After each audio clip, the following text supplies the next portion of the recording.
edition of Push Play. My name is James Baxter, and again, here with me this week is Tim Rayberg. And in this show, we talk about what's going on with Super Secret Bonus Level, as well as what's going on in the retro community, as well as current video games. The first thing I'd like to say is the shop is now open. We opened this past weekend at Tallahassee Flea Market. We had a really good business considering it was just all walk up. Nobody really knew we were there. Made a lot of contacts, met a lot of great gamers.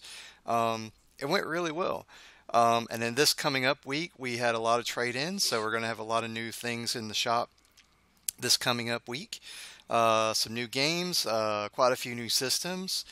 So make sure and check it out. And Tim, I think you wanted to say something about a system that you're acquiring for a store.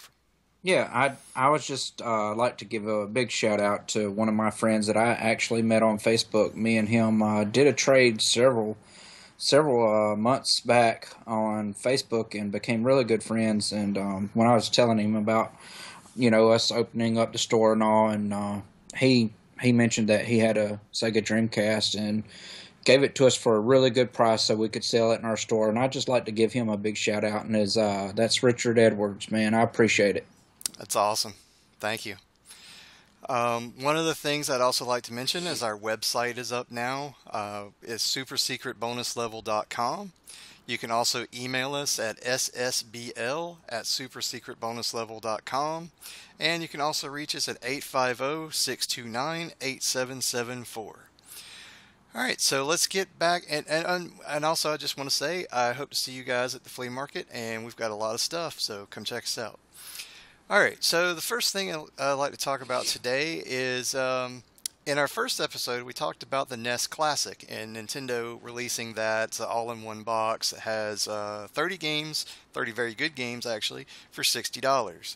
But Nintendo is just, they seem to be getting like their own nostalgia fever. So they're doing something really cool that I did not expect, and I don't think anybody else expected. Do you want to tell them what that is, Tim? Yeah, I mean, I also think it's pretty awesome, and I agree with you. It's almost like Nintendo is going through their own nostalgic trip. I mean, but they are actually opening up the Nintendo hotline, and that's awesome. I mean, Nintendo had the hotline back in the day when you were playing that Legend of Zelda or that Metroid, and you got stumped and you couldn't figure out how to make it to the next level or find that sword or whatever the case may be. Man, you just called out this 1-800 number and Nintendo was there to help you out. Yeah, it was awesome. It was in the days before the internet. This is like in the mid to late 80s. There was no internet.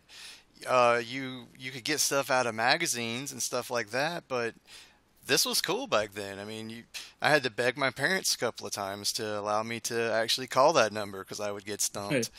Yeah. It was a really, really cool thing back then.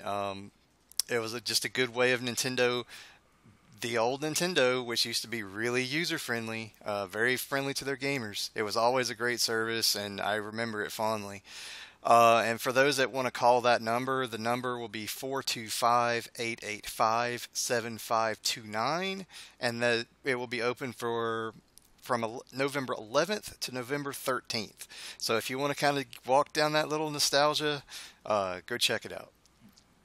Another interesting thing that happened in the retro news this past week was Michel Ancel from Ubisoft discovered an EEPROM, and for what you guys don't know, EEPROM is actually kind of the chip that's in those cartridges that holds the game data.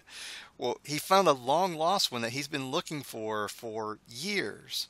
He discovered the original Rayman prototype that was originally designed for the Super Nintendo.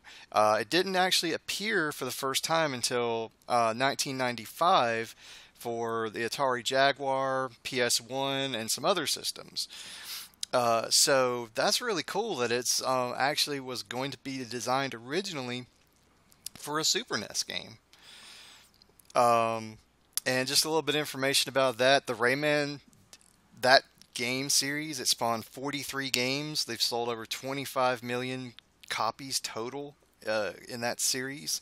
It also created the spin-off Raving Rabbids series, which has 13 titles total, and they've sold 14 million. So it's a very popular series. And what I also found interesting is he said only 4 people had ever seen this prototype, and they thought it had been lost forever. And so we just found another, piece of gaming history.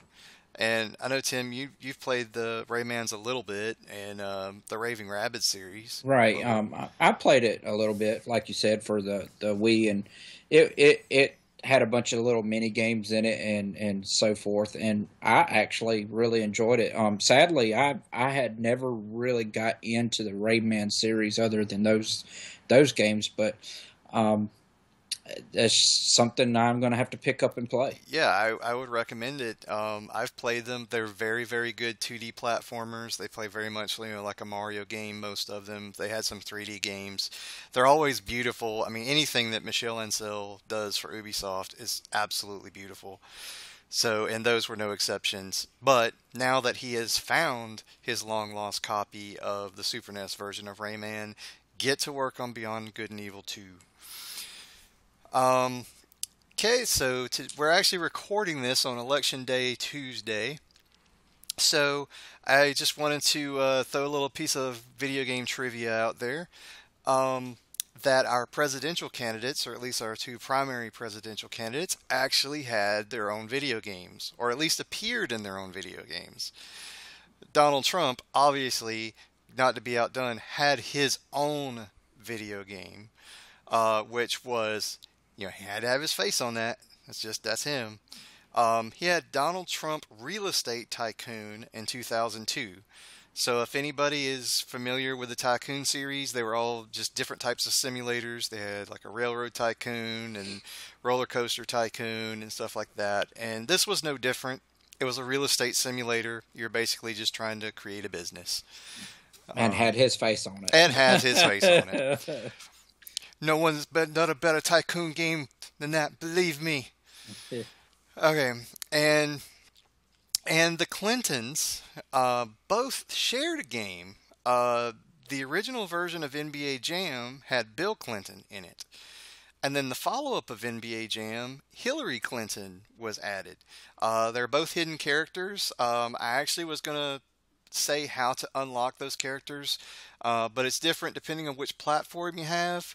So just go, use the interwebs, look it up, play as the Clintons. They were actually both really good players in that game. I will So, never forget the hours and hours I put into NBA Jam. And I would say out of all the times I played NBA Jam, I can't count the number of times I actually played with Bill Clinton.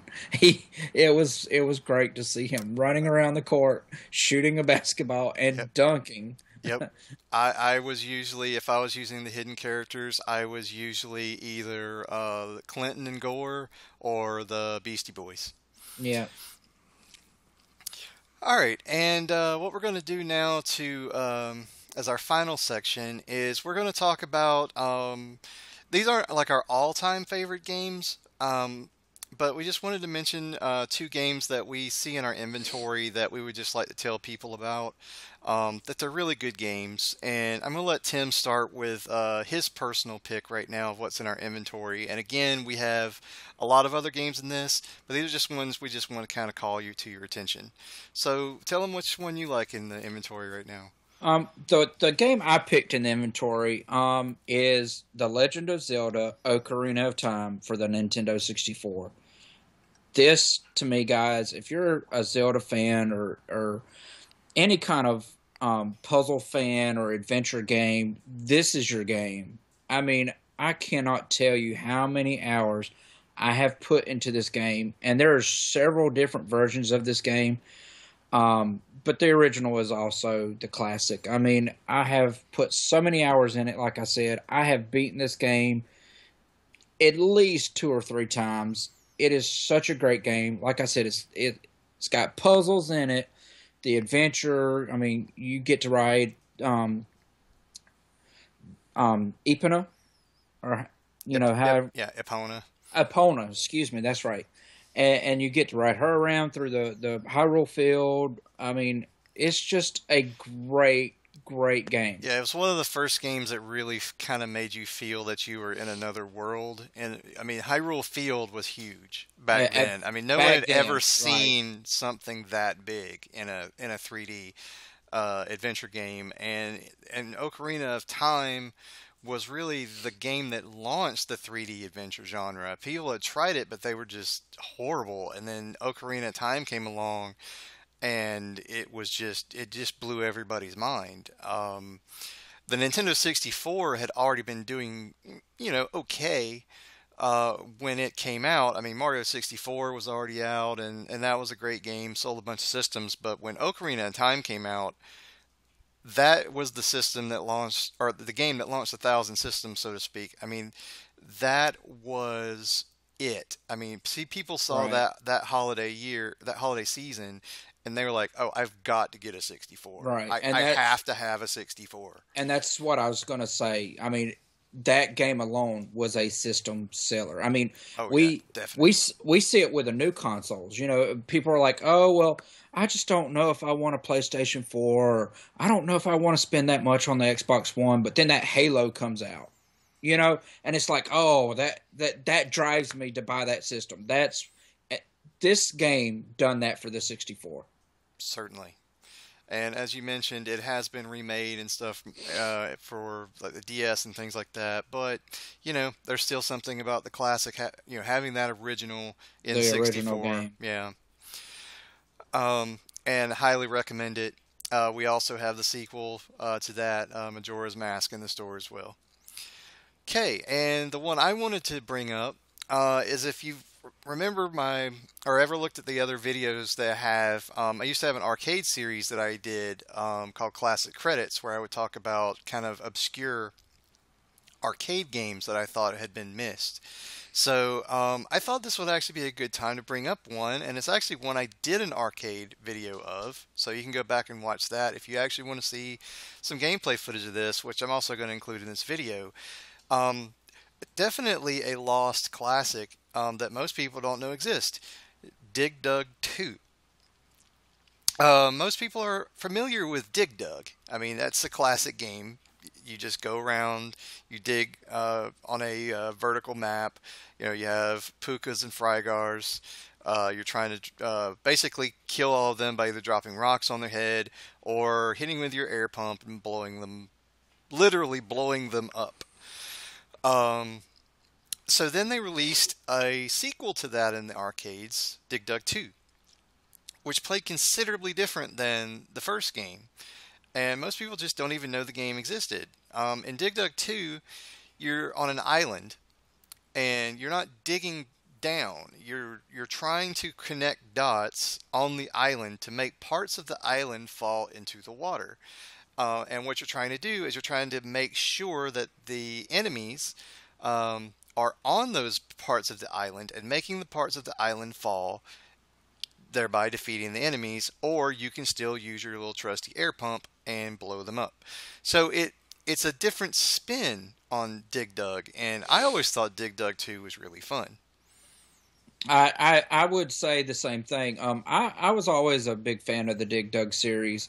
Um, but if I had to choose between the two, Dig Dug 2 was my favorite. I absolutely loved it, and that was another game that I put so many hours into. I played it religiously as a child.